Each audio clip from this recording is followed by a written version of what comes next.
Terus bagaimana cara Ibu menyampaikannya? Manfaat tuh apa? Jadi saya sederhanakan lagi dengan kata yang udah dia mengerti dengan bahasa Sunda misalnya. Terus misalnya apa nih Lena? Manfaat kamu makan tuh apa? Kenyang, dia tahu gitu. Nah itu manfaat dari perilaku kasih sayang tuh apa? Nah baru setelah itu dia ngerti gitu. Dengan memberikan contoh yang lebih sederhana tuh mereka baru ngerti. Oh iya, jadi begitu ya suka dukanya mengajar di kelas rendah ya. Iya Bu. 2 dan 3. Jadi kalau begitu, mungkin tidak Ibu mengimplementasikan pembelajaran yang berbasis HOT. Iya, bisa saja Bu, bisa. Coba ceritakan bagaimana caranya yang sudah Ibu lakukan? Ya, jadi pertama-tama saya itu menyajikan dulu sebuah gambar ya, beberapa gambar yang mencontohkan perilaku terpuji sama yang tercela. Jadi meminta kepada anak itu untuk membedakan mana perilaku yang menunjukkan contoh kasih sayang dan tidak. Kemudian saya juga meminta manfaat dari perilaku kasih sayang itu apa. Nah itu bagi saya itu sudah termasuk HOT. Karena anak diajak untuk menganalisis perilaku kasih sayang itu seperti apa. Coba sekarang lihat RPP-nya, betul ada kata-kata menganalisis? Ada ini Bu, di poin kelima.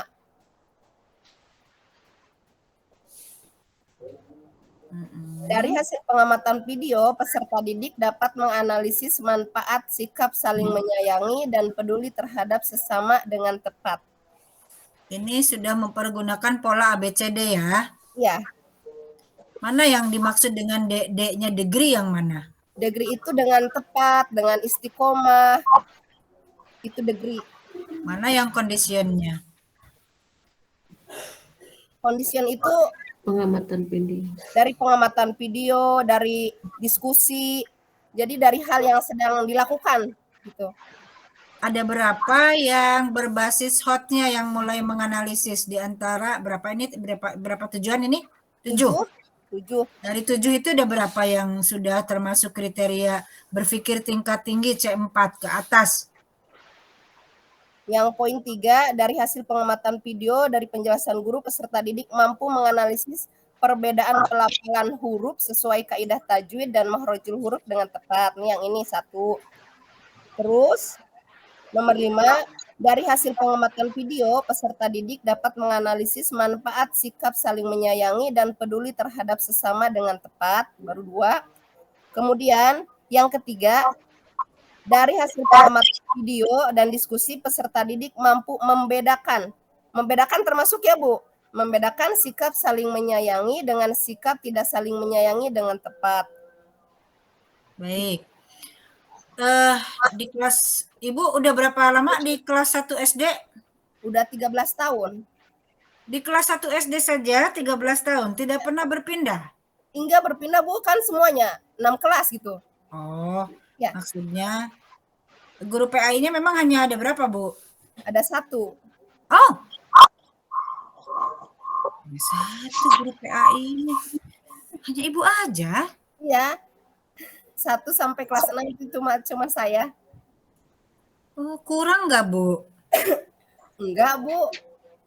Memang hanya satu kelas ya Bu ya? Ya. Jadi satu hari satu kelas begitu. Masih bisa dihandle semua ya? Mohon. Oh iya, oke.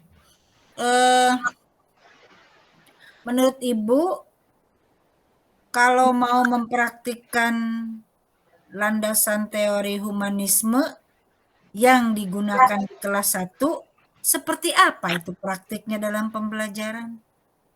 Humanisme itu kan pengertiannya kalau tidak salah secara garis besar itu memanusiakan manusia ya Bu? Ya, human. Ya, dari kata-kata human itu manusia. Terus ya. Jadi bagaimana? Jadi peserta didik itu diarahkan sikap yang baik itu seperti apa, perlakuan mereka terhadap temannya, terhadap guru itu seperti apa, yang baik itu seperti apa, begitu Bu. Terus kalau konstruktivisme mau dipraktekkan di anak kelas 1 seperti apa? Kalau konstruk kan membangun ya Bu, membangun pengetahuan diri berdasarkan aktivitas mereka sendiri secara aktif. Jadi mereka membangunnya setelah mengamati sebuah video, mereka membangun sendiri ilmu pengetahuannya berdasarkan hasil penelitian, berdasarkan hasil analisis, seperti itu, Bu. Bisa anak kelas 1 begitu? Awalnya tidak bisa, Bu. Awalnya tidak bisa. Jadi mereka bisa nggak diharapkan tampil ke depan dengan percaya diri, tidak malu-malu, lantang, bisa tidak? Ada beberapa yang bisa, ada beberapa, tapi kebanyakannya emang mereka itu bergurumun saling dorong gitu. Kalau misalnya suruh ke depan tuh jadi silih dorong aja gitu. Tapi emang ada beberapa yang udah berani. Oke, ada beberapa tuh, berapa satu kelasnya? Satu kelasnya sekarang cuma 10 orang. Oh, 10 orang tuh pengaruh KB ya, Bu? Iya. Iya. Nah, Ibu juga mempraktekkan TPA-CK di kelas 1? Iya. Apa misalkan? Dengan PowerPoint, dengan menampilkan sebuah video, itu Bu salah satunya. Ada contoh PowerPoint-nya? PowerPoint ada, Bu. Coba diperlihatkan. Ya, sebentar.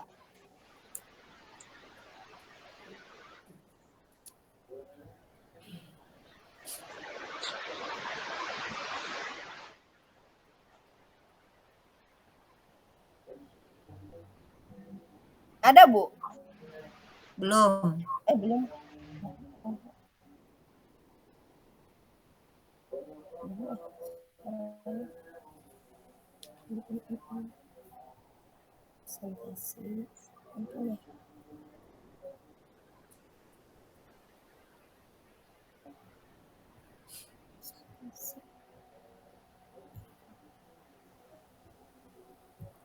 Ini Bu salah satunya. Oke, terus slide selanjutnya. Ya. Ini untuk pengamatan sebuah videonya yang ini linknya. Pakai PBL, Bu?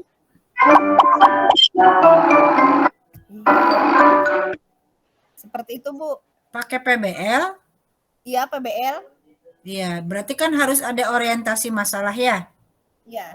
Di sintaks yang pertama. Seperti apa itu siswa dihadapkan pada atau guru melakukan kegiatan orientasi terhadap masalah. Seperti apa, Bu? Jadi peserta didik itu diharapkan mampu menganalisis perbedaan sikap saling menghormati dan yang tidak, terus manfaat dari sikap saling menghormati dan kerugiannya itu sendiri apabila tidak menanamkan sikap saling menghormati dan menyayangi. Selain PowerPoint ada videonya, Bu? Videonya ada. Seperti apa videonya?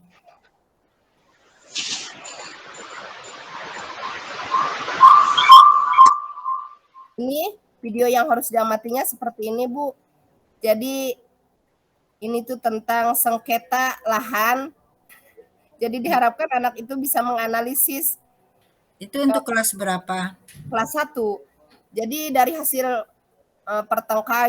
pertengkaran, sengketa tuh kerugiannya tuh apa gitu loh. Ada KD tentang itu, menganalisis sengketa lahan untuk anak kelas 1 SD? Tidak ada. Oh, itu kelas berapa tuh? Bukan kelas 1 mungkin sengketa lahan mah.